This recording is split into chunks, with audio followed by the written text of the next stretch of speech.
തീരെ സൗന്ദര്യമില്ലാത്ത, അതിൻ്റെ പുറമെ കണ്ണിൻ്റെ ഭാഗത്ത് വലിയ മുഴ കൊണ്ട് സൗന്ദര്യം ഉള്ളതും നഷ്ടപ്പെട്ടു പോയ ഒരു സ്വഹാബിയാണ് ജുലൈബീബ് തങ്ങൾ.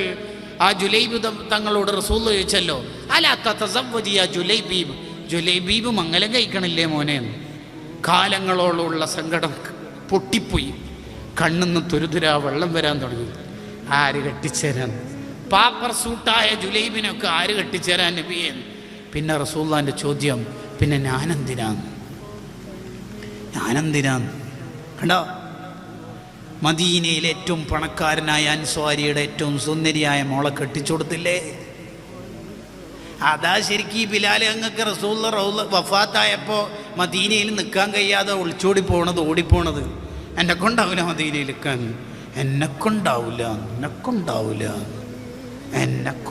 ഇവിടെ നിൽക്കാനെന്ന് പറഞ്ഞു.